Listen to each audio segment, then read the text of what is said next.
তাহাজ্জুদের নামাজটা আদায় করার পরে নিজ জায়গায় বসে আল্লাহ তাআলার শেখানো, আল্লাহ তাআলার গুণবাচক কয়েকটি সিফতি নামের জিকির যদি করতে পারেন, কপাল খুলে যাবে, ভাগ্য পর্যন্ত আপনার পরিবর্তন হয়ে যাবে।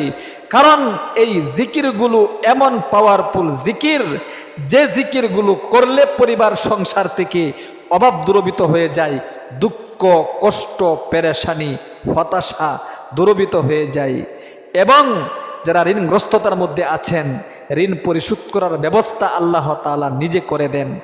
এবং যারা যারা পরিবার নিয়ে অশান্তিতে আছেন, স্বামী স্ত্রীর মধ্যে মিল নেই, মোহাব্বত নেই, ভালোবাসা নেই, অবশ্যই আমলটা করার সাথে সাথে মনের মধ্যে যেটাই আপনি রেখে আমলটা করবেন, আল্লাহ তাআলা আপনার মনের দিকে লক্ষ্য করে আপনার মনের আশা পূরণ করবে। আল্লাহু আকবার।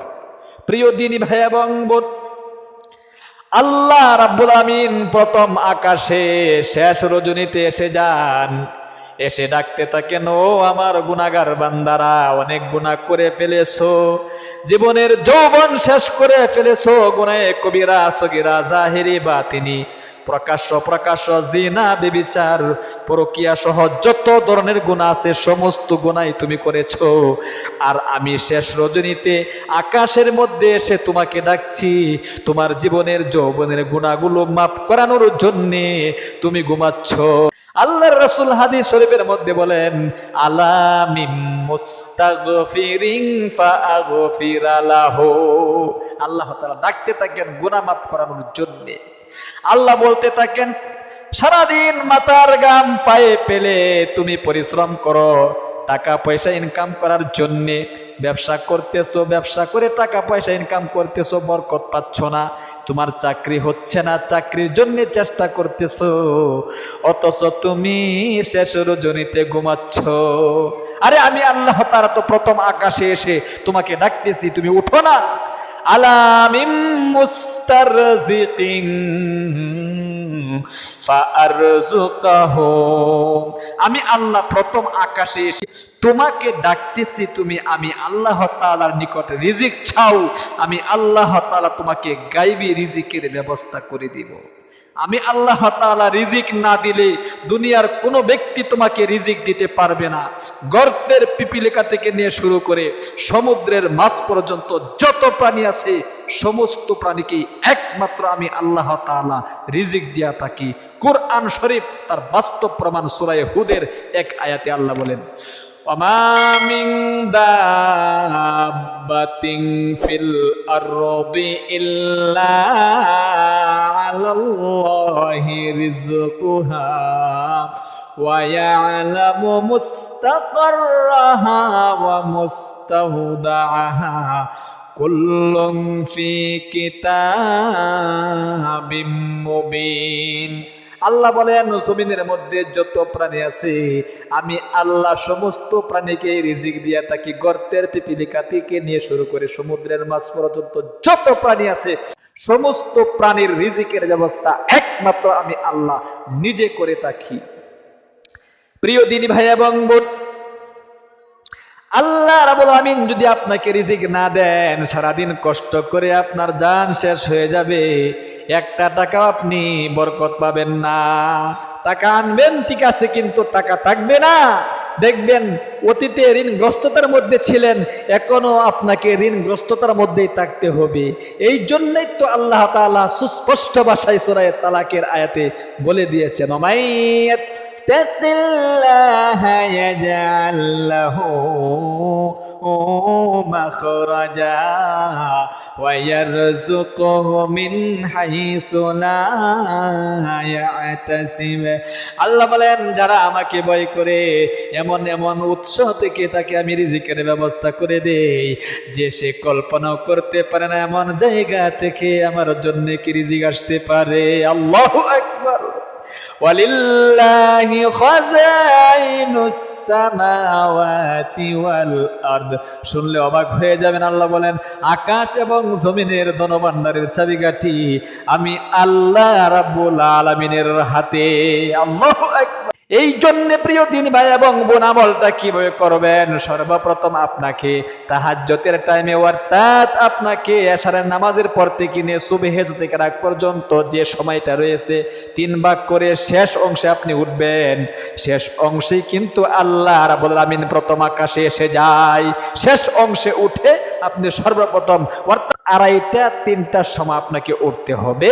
আপনি সর্বপ্রথম ভালো করে ওযু করবেন সুন্নত তরিকায়, প্রত্যেকটা অঙ্গ প্রত্যঙ্গ ভালো করে দৌতা করবেন 3 বার করে। ভালো করে ওযু করার পরে একবার আকাশের দিকে তাকিয়ে আপনি বলবেন আশহাদু আল্লা ইলাহা ইল্লাল্লাহু ওয়াহদাহু লা শারীকা লাহু ওয়া আশহাদু আন্না মুহাম্মাদান আবদুহু ওয়া রাসূলুহু। একবার কালিমায়ে শাহাদাতটা পাঠ করার পরে যদি মসজিদে আমল করেন তাহলেও ভালো, ঘরের মধ্যেও আমল করতে পারেন। নফল নামাজ ঘরে পড়াই কি উত্তম, হাদিস শরীফের মধ্যে এসেছে। সুন্নত নামাজ মাঝে মধ্যে ঘরের মধ্যে পড়ে ঘরকে বরকত দিতে হয়। ফরজ নামাজ মসজিদে গিয়ে পড়বেন। দেখেন নবী করিম সাল্লাল্লাহু আলাইহি ওয়াসাল্লাম বলেছেন সুন্নত নামাজ ঘরের মধ্যে তোমরা মাঝে মধ্যে পড়বা ঘরের বরকতের জন্যে। এই জন্যে ঘরের মধ্যে আপনি তাহাজ্জুদের নামাজটা পড়বেন। 2 রাকাত পড়তে পারেন, 4 রাকাত পড়তে পারেন। নবীজি 8 রাকাত পর্যন্ত পড়তেন। আপনি যদি 8 রাকাত পড়তে পারেন কোনো সমস্যা নেই, 6 রাকাতও পড়তে পারেন, কোনো বাধ্যবাধকতা নেই। নবীজি কিন্তু 5 ওয়াক্ত নামাজ ফরজ হওয়ার আগে তাহাজ্জুদের নামাজ কিন্তু প্রতিদিন পড়তেন। এটা নবীজির উপর বাধ্যতামূলক ছিল। আল্লাহ বলে দিয়েছেন সূরা বনী ইসরাঈলে ওমিনাল লাইলি ফাতাহাজ্জাদ বিহি নাফিলাতাল লাক। রাতের নামাজ তাহাজ্জুদের নামাজ এটা আপনার জন্য আমি নফল হিসাবে সাব্যস্ত করে দিয়েছি। নবীজি প্রতিদিন কিন্তু তাহাজ্জুদের নামাজ পড়তেন আর আল্লাহ তাআলার কাছে কান্নাকাটি করতেন। প্রিয় দিনী ভাই এবং বোন, তাহাজ্জুদের নামাজটা পড়ে নির্দিষ্ট জায়গার মধ্যে বসে সর্বপ্রথম আপনি আল্লাহ রাব্বুল আলামিনের দিকে মুতাওয়াজ্জহ হবেন। মনে মনে বলবেন আপনার যে সমস্যা রয়েছে, আপনি অভাবের মধ্যে পড়ে আছেন, মনে মনে বলবেন আল্লাহ অভাবের মধ্যে পড়ে আছি, ঋণগ্রস্ততার মধ্যে পড়ে আছি, পেরেশানিতে পড়ে আছি, হয়রানির মধ্যে পড়ে আছি, অনেক দুঃখ কষ্টের মধ্যে আছি। আমার এই সমস্যাগুলোর সমাধান করার জন্যে তাহাজ্জুদের টাইমে উঠে ভিক্ষুকের মতো আজকে তোমার দরবারে আমি হাজির হয়ে গিয়েছি। মনে মনে এগুলো উদয় করবেন আর আপনি আমলটা শুরু করে দিবেন। সর্বপ্রথম নামাজের মধ্যে যে দুরূদ শরীফটা আমরা পাঠ করে থাকি, এমন কোন মুসলমান নরনারী নাই রে 5 ওয়াক্ত নামাজের দুরূদ শরীফটা জানে না। আমি একবার পাঠ করাইয়া দিচ্ছি, অবশ্যই আপনার মুখস্থ আছে কিন্তু সহি শুদ্ধ নাও থাকতে পারে। এই জন্য আমার সাথে সাথে ইনশাআল্লাহ সহি শুদ্ধ উচ্চারণটা শিখে দিবেন। আল্লাহুম্মা সাল্লি আলা মুহাম্মাদিন ওয়া আলা আলি মুহাম্মাদ কামা সাল্লাইতা আলা ইব্রাহিম ওয়া আলা আলি ইব্রাহিম ইন্নাকা হামিদুম মাজিদ। এই দুরূদ শরীফটা আপনি 11 বার পাঠ করবেন। 11 বার পাঠ করার পরে আল্লাহ তাআলার গুণবাচক সিফতি নামের জিকির করবেন কয়েকটি। 1 নম্বর যে জিকিরটা করবেন, প্রত্যেকটা জিকির 100 বার করে করতে হবে, কারণ 100 বার করলে সর্বোচ্চ 1 থেকে 1.5 মিনিট সময় আপনার লাগবে।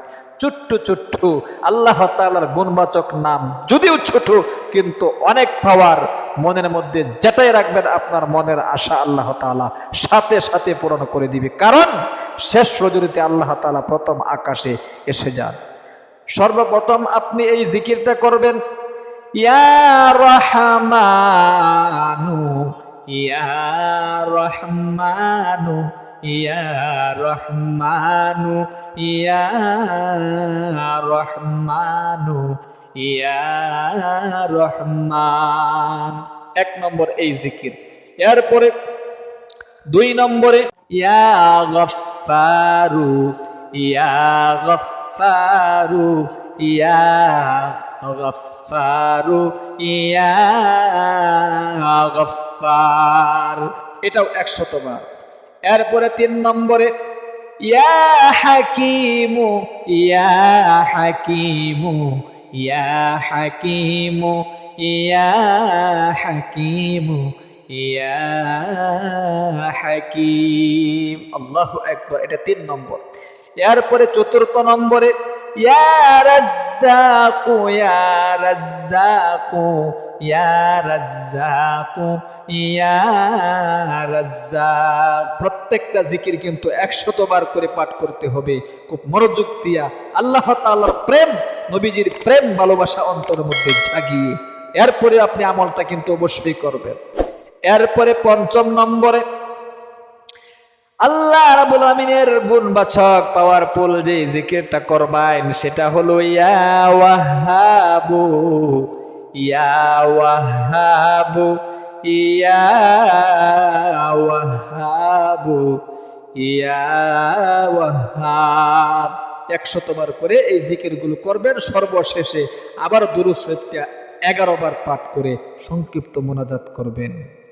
একবার পাঠ করে দিচ্ছি, আল্লাহুম্মা সাল্লি আলা মুহাম্মাদিন ওয়া আলা আলি মুহাম্মাদ কামা সাল্লাইতা আলা ইব্রাহিম ওয়া আলা আলি ইব্রাহিম ইন্নাকা হামিদুম মাজিদ।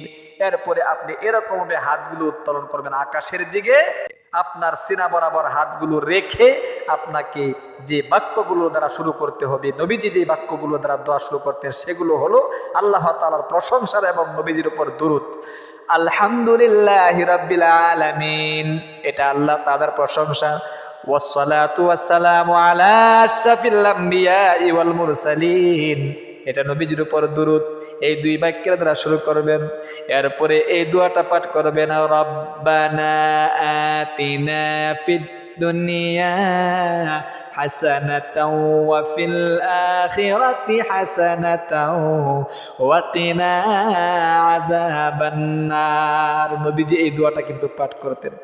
এরপরে নিজের জন্য দোয়া করবেন। সর্বপ্রথম বলবেন, আল্লাহ আমার জীবনে অনেক গুনাহ হয়ে গিয়েছে, কবিরা সগীরা জাহেরি বাতিনি, প্রকাশ্য প্রকাশ্য, জিনা ব্যভিচার পরকীয়া সহ যত ধরনের কঠিন কঠিন গুনাহ আমি করেছি সবগুলো মাফ করে আমাকে নিষ্পাপ করে দাও। মাওলা গো, পরিবার নিয়ে অশান্তিতে আছি, পরিবারের মধ্যে শান্তি নাই, কামাই রোজগারে বরকত নাই, শুধু অভাব আর অভাব, অনটন আর অনটন, চতুর্দিক থেকে শুধু অশান্তি আর অশান্তি বিরাজ করছে। এই সমস্ত অভাব অনটন দুঃখ কষ্ট পেরেশানি তুমি দূরীভূত করে দাও। ঋণগ্রস্ততার মধ্যে আছি মাওলা, অবশ্যই তুমি আমাকে ঋণ পরিশোধ করার ব্যবস্থা করে দাও। এরকম ভাবে ভেঙে ভেঙে আল্লাহ তাআলার নিকট আপনি বলবেন। ক্রন্দনরত অবস্থায় যদি আপনি তাহাজ্জুদের নামাজ পড়ে এই আমলটা করে দোয়ার মাধ্যমে আল্লাহ তাআলার নিকট ক্রন্দন করতে পারেন, এই পর্যন্ত আপনার পানি আসতে দেরি হবে, আপনার দোয়া আল্লাহ তাআলা কবুল করতে দেরি করবেন না। সবকিছুই খুলে বলবেন আল্লাহ তাআলার কাছে। দুনিয়ার বান্দার কাছে যদি আপনি 1 বার 2 বার 3 বার চান, রাগান্বিত হয়ে যায়, আল্লাহ তাআলার নিকট আপনি যত চাইবেন, রাসূল বলেন মাল্লাম ইয়াসআলিল্লাহা ইয়াগদাব আলাইহি, রাসূল করিম সাল্লাল্লাহু আলাইহি ওয়াসাল্লাম বলেছেন আল্লাহ তাআলার নিকট আপনি যত চাইবেন আল্লাহ তাআলা তত খুশি, না চাইলে আল্লাহ তাআলা রাগান্বিত হয়ে যান। সব কিছু চাওয়ার পরে সর্বশেষে এই দোয়াটা বলে মোনাজাতটা শেষ করে দিবেন।